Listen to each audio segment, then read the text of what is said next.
Hello, I am Dan, aka the tipster in a suit, and I may not have been to the most racetracks. I've definitely not seen the most horses, but I am the best judge of race form, that I know, and I'm here to prove it.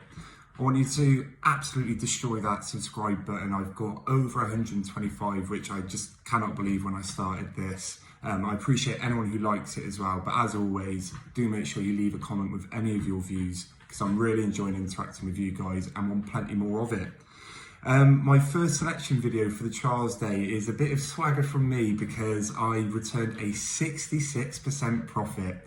I had Garlaw in the Paddy Power and Noble Yates at 12 to 1 ante-post, who went off favourite and turning in looked like he didn't have much of a chance, but his staying power got him up that hill and I was buzzing for the rest of the day. I may even retire. No, I won't retire, don't worry about that. But yes, do make sure you go back and watch that video where you can see that I've done it. Share it with people because there's a new tipster in town. Because like I said, I am the best judge of race form.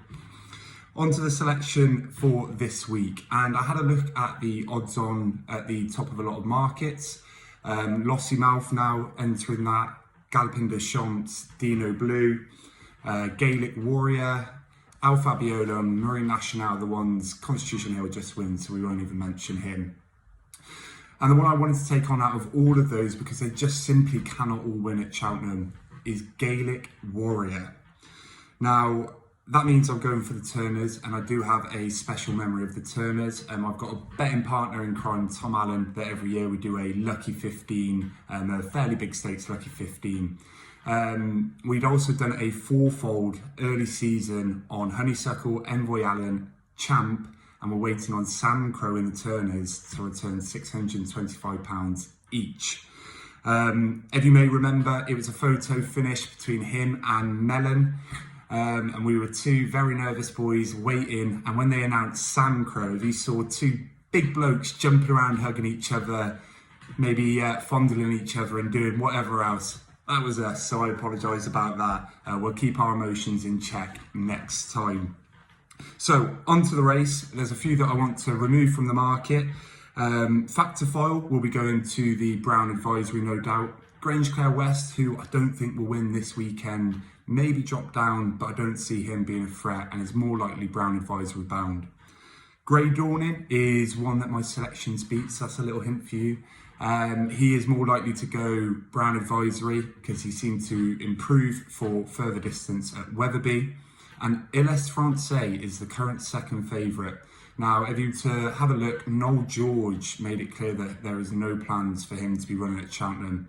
He does hold an entry here, it's his only entry, but I believe that's more just in case plans don't come together the other side of the sea in France. And if you look at the ante-post market, he's something like a 16 to 1 shot, indicating fairly strongly he will not be turning up here.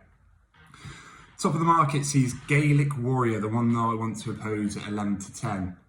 Now, he has a few kinks that he needs to iron out. He definitely jumps right. It's well advertised that he jumps right. He did over his hurdles, and it's yet to be seen over fences as he's gone right-handed twice.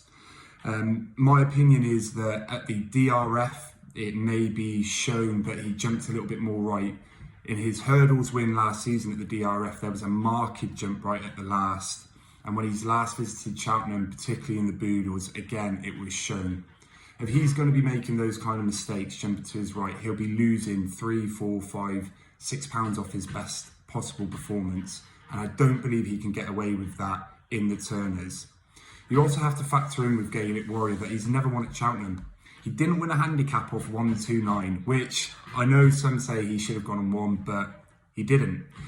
He also didn't win the Ballymore last year with Imperi Pass firmly and easily beating him.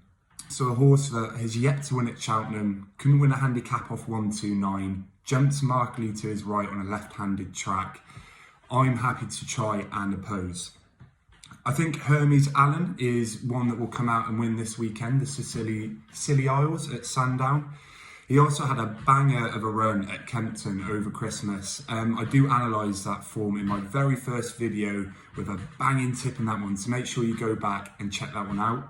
I think that run was solid. He got an RPR of 155 for that, and I think you could actually mark that up a little bit. However, I think he's going to end up being second string for the yard, as I was absolutely blown away by my selection, which is Ginny's Destiny. Now, I've been a little bit bitter towards Ginny's Destiny. I backed it in October, very first run of the season, where it came 7th out the back of the TV. Since then, it's had some impressive runs at Cheltenham. Like I mentioned, it beat Grey Dawning at Cheltenham over 2 mile 4, with that form being absolutely franked, with Grey Dawning smashing a competitive field at Wetherby over slightly further. But what really blew me away was his run this weekend, and I think it's going overlooked because of the amount of decent runs that were out there with Jade de Grugy and Sergino, taking everyone's breath away. But if you were to look at the times, Ginny's Destiny ran this weekend over the same course, same trip, half an hour apart, and would have beaten Garlaw by 2 seconds, winner of the Paddy Power. Now, Garlaw looked pretty good himself, rated 150 in that race, returning to form over the lesser trip, having been tried over further. And Ginny's Destiny would have won by 2 seconds, which equates to around 8 lengths in National Hunt terms. He also did this carrying 12 stone, and Garlaw only carried 11.8, meaning he was carrying an extra 6 pounds. Now, Garlaw has since gone up to 156 for his win. Ginny's Destiny was carrying an additional 6 pounds, and you could argue he would have been put up further. For that run, he received an RPR of 161. If you were to look at anything Gaelic Warrior has produced, it is better than his entire career. So, at 5 times the price of Gaelic Warrior, at 5 to 1, I'm more than willing to have a good go on Ginny's Destiny for the Turners at the festival. My stake has been £50 for this one. I feel fairly confident. I think he's an absolute banker to place, but I will be going for the straight win. The last thing I want to mention with Ginny's Destiny is the change of tactics. He's front run every time since that defeat. In the race on the weekend, Prairie Wolf was trying to get at him, and he just kept battling on and surging away. And as they were turning in, he had people coming at him, and again, he just surges away. They hit quite a decent speed, and he jumped particularly well over the last few.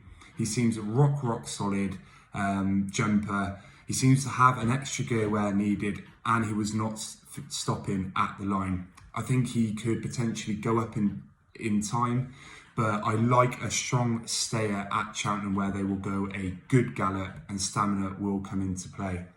So, Ginny's Destiny at 5 to 1 for the Turners is my selection this week. Let me know what you think. Let me know if I'm right or wrong. I'm definitely right with this one, but let me know if I'm right or wrong down below in the comments, and I'll catch you on the next one.